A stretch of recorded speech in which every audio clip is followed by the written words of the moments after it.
ഈ കേരളത്തിലെ കോൺഗ്രസിൽ മുമ്പൊരിക്കലും കാണാൻ കഴിയാത്ത ഒരു കാഴ്ചയാണ് ഇപ്പോൾ കാണുന്നത്. യുവനിരയെ മുഴുവൻ ഇറക്കുകയാണ്. 2026 അത്തരത്തിലൊരു നീക്കമാണ് അവർ നടത്തുന്നത്. CPM-നോട് പിടിച്ചു നിൽക്കാൻ ഈ യുവനിരയ്ക്ക് കഴിയും. യുവനിരയ്ക്ക് മാത്രമേ കഴിയുള്ളൂ എന്നുള്ളതാണ് കനകോലുവിൻ്റെ അവരുടെ ഇലക്ഷൻ അഡ്വൈസർ ഉണ്ടല്ലോ, അദ്ദേഹത്തിൻ്റെ നിർദ്ദേശം അതാണ്. യുവനിരയെ കൂടുതൽ രംഗത്ത് കൊണ്ടുവരേണ്ടതുണ്ട്. യുവനിരയെ കൊണ്ടുവന്നാൽ മാത്രമേ ഇന്നത്തെ മാർക്സിസ്റ്റ് പാർട്ടിയോട് നേരിടാൻ അവർക്ക് കഴിയുള്ളൂ. കാരണം നിലവിലുള്ള ഒരു മധ്യനിരയോ അല്ലെങ്കിൽ പണ്ടുണ്ടായിരുന്ന ടോപ്പ് നിരയോ മാത്രം കൊണ്ട് സാധിക്കില്ല. അതിലെ പ്രധാനികൾ വേണ്ടതുണ്ട്. പക്ഷേ അതോടൊപ്പം നല്ലൊരു ശതമാനം യുവനിര വന്നാൽ മാത്രമേ ജനങ്ങൾക്കൊരു പ്രത്യാശ നൽകാൻ കഴിയുള്ളൂ എന്നുള്ളതാണ് അതിൻ്റെ ഒരു ഘടകം. അതുകൊണ്ടാണ് അവർ KPCC നേതൃത്വത്തിൽ തന്നെ വർക്കിംഗ് പ്രസിഡന്റ് എന്ന് പറഞ്ഞാൽ 3 സ്ഥാനങ്ങളിലേക്ക് നമ്മൾ പ്രതീക്ഷിക്കാത്തത്ര രീതിയിലുള്ളവരെയാണ് കൊണ്ടുവന്നിരിക്കുന്നത്. ഇപ്പോൾ വിഷ്ണുനാഥ് ആവട്ടെ, അല്ലെങ്കിൽ ഷാഫി പറമ്പിലാകട്ടെ, ഇവൻ AP അനിൽകുമാർ യുവ അല്ലെങ്കിൽ പോലും അദ്ദേഹത്തിനും ഒരു നയമുള്ള ഒരു യുവാക്കളോടൊക്കെ ഒത്തുപോകുന്ന ഒരാളാണ് അദ്ദേഹവും. അതുപോലെ തന്നെ അടൂർ പ്രകാശിനെ ഇപ്പം കൊണ്ടുവന്ന് UDF കൺവീനറാക്കിയിരിക്കുന്നത്. സണ്ണി ജോസഫിനെ KPCC പ്രസിഡന്റായി. സണ്ണി ജോസഫിനെ പലർക്കും അറിയില്ല എന്ന് എനിക്ക് തോന്നുന്നു. അദ്ദേഹം ഒരു ചെറിയ ഉമ്മൻചാണ്ടി ആണ്. അദ്ദേഹത്തിൻ്റെ പ്രവർത്തന ശൈലി അങ്ങനത്തെ ഒരു ശൈലിയാണ്. അദ്ദേഹവും വളരെ പറ്റിയ രീതിയിലുള്ള ഒരു ടീം അദ്ദേഹം ഉണ്ടാക്കിയിട്ടുണ്ട്. അതുപോലെ പ്രതിപക്ഷ നേതാവ് VD സതീശനാണെങ്കിൽ ഈ യുവാക്കളെ മുഴുവൻ രാഹുൽ മാങ്കൂട്ടത്തിനെ പോലുള്ള അബിൻ വർക്കിയെ പോലുള്ള യുവാക്കളെയൊക്കെ വളർത്തിക്കൊണ്ടുവരുന്നതിന് അദ്ദേഹം വളരെ ശ്രമം നടത്തുന്നുണ്ട്. ഇതൊരു അവരുടെ ഒരു ഇലക്ഷൻ സ്ട്രാറ്റജിയാണ്. അതൊരു വിജയിക്കേണ്ട സ്ട്രാറ്റജിയാണെന്നാണ് എനിക്ക് തോന്നുന്നത്. കാരണം മാർക്സിസ്റ്റ് പാർട്ടിയെ നേരിടണമെങ്കിൽ നല്ല കരുത്തുണ്ടെങ്കിൽ മാത്രമേ സ്ഥാനാർത്ഥിക്ക് കരുത്ത് വേണം, സ്ഥാനാർത്ഥിക്ക് വ്യക്തിത്വം വേണം. അതോടൊപ്പം മണ്ഡലത്തിലെ ഓരോ വോട്ടറെയും ഇത് ഞങ്ങളുടെ സ്ഥാനാർത്ഥി എന്ന് പറഞ്ഞ് പ്രസൻറ്റബിൾ ആയിരിക്കണം. പ്രസൻറ്റബിൾ ആകുന്ന അതിന് എളുപ്പമാർഗം ഇപ്പോൾ യുവാക്കളാണ്. ഇച്ചിരി പ്രവർത്തന പാരമ്പര്യവും വേണം. അപ്പോൾ KSUവിലോ യൂത്ത് കോൺഗ്രസ്സിലോ കുറച്ച് പ്രവർത്തന പാരമ്പര്യം ഉള്ളവരും, അതുപോലെ തന്നെ പാർട്ടിയുടെ കാൻഡിഡേറ്റ് ആയിട്ട് 140-ൽ ഒരു 70 സീറ്റും കോൺഗ്രസിന് കിട്ടണം. അല്ല, 140 സീറ്റും കോൺഗ്രസിന് കിട്ടില്ല. പക്ഷേ ഒരു 70 സീറ്റ് കിട്ടുകയാണെങ്കിൽ ഒരു 30-40 സീറ്റിലെങ്കിലും അവർ അത്തരത്തിലുള്ള സ്ഥാനാർത്ഥികളെ നിർത്തിയാൽ മാത്രമേ അവർക്ക് വിജയിക്കാൻ പറ്റുള്ളൂ. പക്ഷേ ഇതിനകത്ത് ഇത്തരത്തിലുള്ളവരെ കൊണ്ടുവരുമ്പോൾ പഴയ ആൾക്കാർ നിൽക്കുകയാണ്. അവർ അതൃപ്തരാകും. സാധാരണ കോൺഗ്രസിൽ അതാണ്. അതൃപ്തരല്ല, അവർ അജിറ്റേറ്റഡ് ആവും. അവര് വാളും പരിചയം എടുത്ത് രംഗത്തിറങ്ങും. കാരണം നമ്മൾ പറയാറില്ലേ, കടൽ കിഴവന്മാരെന്നുള്ള. അധികാരം ഒരിക്കലും വിട്ടുമാറാത്തവരാണ്. KV തോമസ് തന്നെ ഒരു ഉദാഹരണമാണ്. അത്തരം ഒരുപാട് കിഴവന്മാർ കോൺഗ്രസിലുണ്ട്. ആ കിഴവന്മാർ മാത്രമല്ല, കഴിവില്ലാത്തവരും കോൺഗ്രസിലുണ്ട്. കഴിവില്ലെങ്കിലും ഞാൻ ഇതിൻ്റെ എന്തോ ആണെന്നും പറഞ്ഞ് തൂങ്ങി നിൽക്കുക, എന്നിട്ട് പാർട്ടിക്ക് ശല്യമായിട്ട് നിൽക്കുക. ഈ മണ്ഡലം എനിക്കാണ്, അല്ലെങ്കിൽ എനിക്ക് തന്നാലേ പറ്റുള്ളൂ എന്ന് പറഞ്ഞ് നിൽക്കുക. അല്ലെങ്കിൽ ജാതിയോ മതമോ പറഞ്ഞ് നിൽക്കുക. ഞാൻ ക്രിസ്ത്യനായതുകൊണ്ട്, അല്ലെങ്കിൽ ഞാൻ ഈഴവനായതുകൊണ്ട്, അല്ലെങ്കിൽ ഞാൻ പിന്നോക്കക്കാരനായതുകൊണ്ട് എന്നും പറഞ്ഞുകൊണ്ട് നിൽക്കുകയാണ്. ഇവിടെ അതൊന്നും വിജയിക്കണമെന്നില്ല. ഇപ്പോൾ പിന്നോക്കക്കാരുടെ മണ്ഡലമാണെങ്കിൽ പോലും പിന്നോക്കക്കാരനും ഇപ്പോൾ നോക്കുന്നത് മിടുക്കനായ ഒരു നേതാവിനെയാണ്. അല്ലാതെ ഈ കടൽ കിഴവന്മാരെയോ അല്ലെങ്കിൽ പ്രവർത്തിക്കാൻ അല്ലെങ്കിൽ അവരുടെ മണ്ഡലത്തിലെ അവരുടെ പ്രശ്നങ്ങൾ കേൾക്കാൻ തയ്യാറല്ലാത്തവനെയും അല്ല. ഇപ്പോൾ യുവാക്കൾക്ക് അതൊരു പ്രശ്നമുണ്ട്, ഒരു ഗുണമുണ്ട്. ഇപ്പോൾ യുവാക്കൾ കോളേജിലും ഒക്കെ ഈ എല്ലാവരെയും കയ്യിലെടുത്തും സോപ്പിട്ടും ഒക്കെ ഇങ്ങനെ നടന്ന് ആൾക്കാരുടെ ഇടയിലൊരു ഇമ്പ്രഷൻ ഉണ്ടാക്കാനായിട്ട് അവർക്ക് കഴിയും. പക്ഷേ അതൊരു ഒന്നാമത്തെ സ്റ്റെപ്പിലേ പറ്റുള്ളൂ കേട്ടോ. കാരണം ഇവർ MLA ആയിക്കഴിഞ്ഞാൽ പിന്നെ അവരുടെ പ്രവർത്തനം പിന്നീട് നോക്കും. പലപ്പോഴും പല യുവാക്കളെയും കോൺഗ്രസ് കൊണ്ടുവന്നിട്ട് പറ്റിപ്പോയിട്ടുള്ള അബദ്ധം അതാണ്. ഒരു പൂ കൃഷി നടക്കും, രണ്ടാമത് പിന്നെ അയാളെ നിർത്തുമ്പോൾ തോറ്റുപോകുന്നത് എന്തുകൊണ്ടെന്ന് വെച്ചാൽ അവർ പിന്നീട് ആ മണ്ഡലം ശ്രദ്ധിക്കുകയും മണ്ഡലത്തിലെ ജനങ്ങളുടെ പ്രശ്നങ്ങൾ ശ്രദ്ധിക്കുകയും ചെയ്യാതെ പോകുന്നതാണ്. ഇതിന് കഴിഞ്ഞാൽ മാത്രമേ കോൺഗ്രസ്സിലെ ചെറുപ്പക്കാർക്ക് വരാൻ സാധിക്കുള്ളൂ. ഇപ്പോൾ മാർക്സിസ്റ്റ് പാർട്ടിക്കും ഇടതുപക്ഷത്തിനുള്ളൊരു ഗുണം എന്ന് വെച്ചാൽ അവർക്ക് ഭയങ്കര നെറ്റ്വർക്കുണ്ട്. ഒരു MLA അവിടെ വന്നു കഴിഞ്ഞാൽ MLAക്ക് ഓരോ വാർഡിലും അല്ലെങ്കിൽ ഓരോ ജംഗ്ഷനിലും നിർദ്ദേശങ്ങൾ കൊടുക്കാനും അതിന് വേണ്ടത് പറഞ്ഞു കൊടുക്കാനും, ഒരു മരണം നടന്നാൽ, ഒരു ജനനം നടന്നാൽ, അല്ലെങ്കിൽ ഒരു കല്യാണം നടന്നാലൊക്കെ ഉടനെ ഓടി വരാൻ പറയാനൊക്കെ ആളുണ്ട് അവിടെ. കോൺഗ്രസ്സുകാരൻ അതില്ല.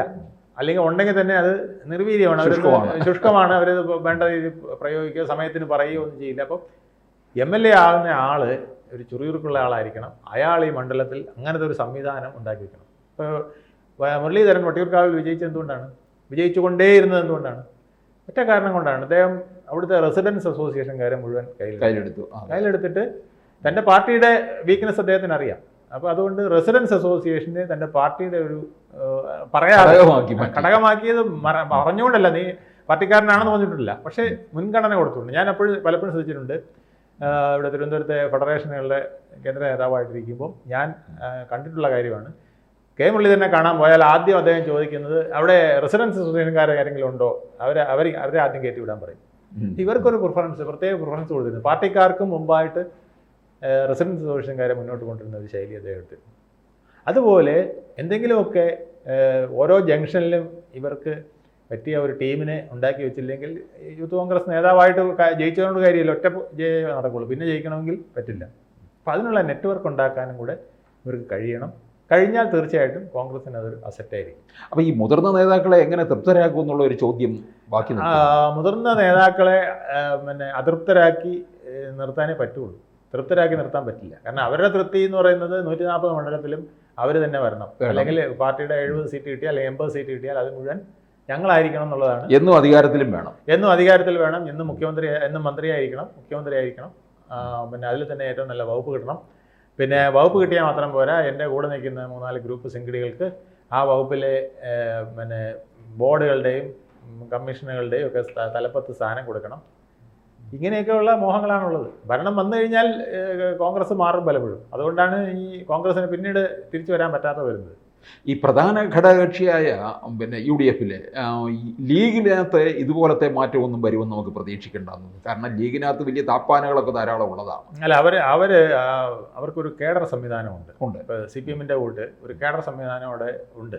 അത് CPM-ൻ്റെ രീതിയിലല്ല പ്രവർത്തിക്കുന്നതേ ഉള്ളൂ. അവർക്കറിയാം ആരാണ് പ്രവർത്തിക്കുന്നത്, ആരാണ് നല്ല രീതിയിൽ പാർട്ടിയെ മുന്നോട്ട് കൊണ്ടുവരാൻ കഴിവുള്ളവർ, നല്ല പ്രാസംഗികനാരാണ്, ഇങ്ങനെയൊക്കെ നോക്കി അവർ സ്ഥാനാർത്ഥിയെ വയ്ക്കുകയും ഒപ്പം മുതിർന്ന നേതാക്കളെന്ന് പറയുന്നവർ പലപ്പോഴും അവരുടെ പാർട്ടിയെ അവർ സംരക്ഷിച്ചിട്ടുള്ളവരാണ്. അവരുടെ സപ്പോർട്ടിംഗ് ഗ്രൂപ്പിനെ അവർ സംരക്ഷിച്ചിട്ടുണ്ട്. കുഞ്ഞാലിക്കുട്ടി സാഹിബായാലും അല്ലെങ്കിൽ ET മുഹമ്മദ് ബഷീർ ആയാലും അവരുടെ കേഡർ ആരാണോ അവരെ അവർ സംരക്ഷിച്ചിട്ടുണ്ട്. അത് മതപരമായിരിക്കാം, ചിലപ്പം ഒരു വിഭാഗത്തിനായിരിക്കാം, അതവർ സംരക്ഷിച്ചിട്ടുണ്ട്. അപ്പോൾ അവർക്കവിടെ നിലനിൽപ്പുണ്ട്. കോൺഗ്രസിൽ പലപ്പോഴും പറ്റുന്ന അതാണ്, മണ്ഡലത്തിൽ പോലും വേണ്ട സംരക്ഷണം കൊടുക്കാൻ മണ്ഡലത്തിലെ MLA-ക്കോ MP-ക്കോ പലപ്പോഴും കഴിയാറില്ല. അങ്ങനെ വരുമ്പോഴാണ് മാർക്സിസ്റ്റ് പാർട്ടിയുടെ പ്രവർത്തകർക്ക് അതൊരു വടിയായി മാറുന്നത്. അവരുടൻ തന്നെ അത് പ്രചരണം നടത്തും. അതിന് മന്ത്രി വന്നില്ല, അല്ലെങ്കിൽ MLA വന്നില്ല, ഇവിടെ ഒരു മരണം നടന്നിട്ട് MLA ഇല്ല, അല്ലെങ്കിൽ അതിന് അല്ലെങ്കിൽ അവരുടെ ആൾ വന്നില്ലെങ്കിൽ അവരുടനെ ബദലടിക്കുക. അത് അങ്ങനെ പാരീസിൽ കിടക്കുമ്പോൾ അല്ലെങ്കിൽ വിയറ്റ്നാമിൽ പോയിരിക്കുകയാണ്, അല്ലെങ്കിൽ പിന്നെ USSR-ലാണ്, അത് അദ്ദേഹം വരുമ്പോൾ അത് വരും എന്ന് പറഞ്ഞ് അവർക്ക് ബാലൻസ് ചെയ്ത് നിർത്താൻ അറിയാം. പക്ഷേ കോൺഗ്രസിന് അങ്ങനെ MLA പ്രൊട്ടക്ട് ചെയ്തുകൊണ്ടൊന്നും പലപ്പോഴും ഫീൽഡിൽ ആളെ കാണാറില്ല.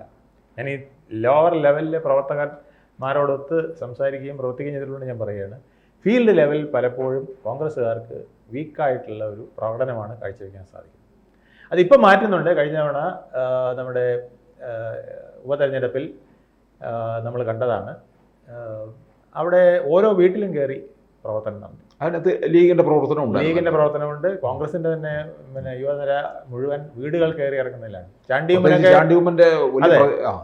ചാണ്ടിയുമ്മനൊക്കെ നിലമ്പൂര് 350 വീടൊക്കെയാണ് കയറിയെന്നാണ് പറയുന്നത്.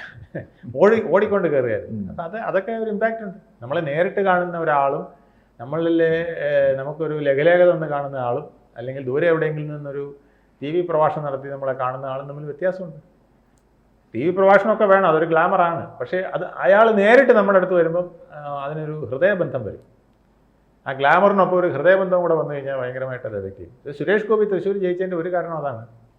അത് BJP വളരെ ആസൂത്രിതമായിട്ട് അദ്ദേഹത്തിനെ അവിടെ ഇങ്ങനെ ഇട്ടുകൊടുത്ത് ഓരോരോ പ്രവർത്തനങ്ങളിലിട്ട് രോഗികൾക്ക് കാശ് കൊടുത്തു, അല്ലെങ്കിൽ ഒരാൾക്ക് പണം പ്രശ്നമുണ്ടെങ്കിൽ അത് പരിഹരിക്കാൻ ശ്രമിച്ചു, ലോണിൻ്റെ പ്രശ്നമുണ്ടെങ്കിൽ അവിടെ ചെന്ന് അത് വീട്ടാൻ ശ്രമിച്ചു, കുട്ടികളുടെ പ്രശ്നമുണ്ടെങ്കിൽ അത് ഇങ്ങനെ ആ മണ്ഡലത്തിൽ അതെല്ലാം പബ്ലിസിറ്റിയും കൂടെ വന്നു കഴിഞ്ഞപ്പോൾ സുരേഷ് ഗോപി എന്തോ ഒരു വലിയ അസറ്റാണ് എന്ന് തൃശ്ശൂർകാർക്ക് തോന്നുന്ന സാഹചര്യം ഉണ്ടായി.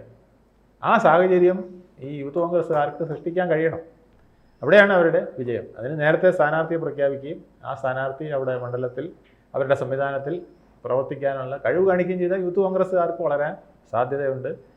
VD സതീശൻ്റെ 100 സീറ്റ് എന്നുള്ളത് 100 കിട്ടിയില്ലെങ്കിലും ഒരു മെച്ചപ്പെട്ട ഭൂരിപക്ഷത്തോടുകൂടി മുഖ്യമന്ത്രിയാവാനുള്ള സാധ്യതയ്ക്കും സാധ്യതയുണ്ട്. പക്ഷേ താങ്കൾ പറഞ്ഞ പോലെ കടൽ കിഴവന്മാരെയും മറ്റ് കുതികാൽ വെട്ടികളെയും നിലയ്ക്ക് നിർത്തിയില്ലെങ്കിൽ 100 പോയിട്ട് 50 പോലും കിട്ടാൻ സാധ്യതയില്ലാതെയും വരും. കൂടുതൽ വാർത്തകളും വിശേഷങ്ങളും നിങ്ങളിലേക്ക് എത്താൻ ABC മലയാളം സബ്സ്ക്രൈബ് ചെയ്യുക, ബെൽ ബട്ടണും അമർത്തുക.